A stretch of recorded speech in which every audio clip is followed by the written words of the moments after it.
100 करोड़ रुपए की ठगी के आरोप, 32 एफआईआर।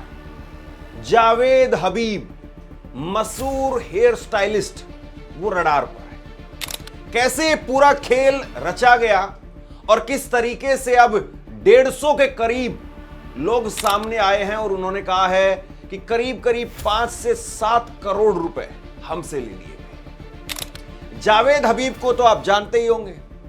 जावेद हबीब देश भर में और इंटरनेशनल लेवल पर भी एक बहुत मशहूर हेयर स्टाइलिस्ट है।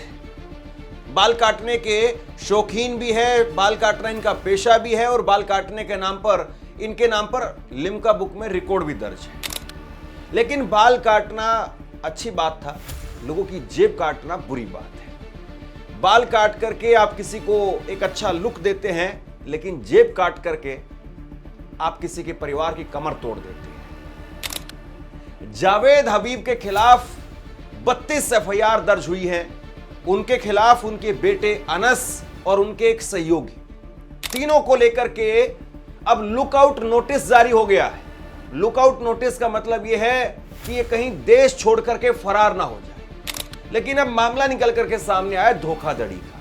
बहुत सारे लोगों को अपने झांसे में लिया और उनसे कहा कि आप हमारे पास पैसा लगाइए, हम देश भर में बहुत बड़ी बड़ी जगहों पर सैलून खोलने वाले हैं, विदेशों में सैलून खोलने वाले हैं और आपके पैसे को हम बिटकॉइन में लगाएंगे और उसके बाद में आपको इसके बदले में जो पैसा आप लगाएंगे उसके बदले में एक मोटी रकम हर महीने आपको अदा करेंगे। और उसमें अलग अलग रेट तय किए गए थे कि आप 40,000 रुपए लगाएंगे तो आपको इतना पैसा मिलेगा, 50,000 रुपए लगाएंगे तो आपको इतना पैसा मिलेगा, 1 लाख रुपए लगाएंगे तो आपको इतना पैसा मिलेगा, 2 लाख, 5 लाख, 10 लाख, अलग अलग तरीके की स्कीम्स इन्होंने जो है वो सब लोगों को समझाया। और ये लोगों को जब समझाया गया, गणित जो है वो लोगों को समझाया तो लोगों को समझ में आ गया। लोगों को लगा कि बड़ी हस्ती है जावेद हबीब।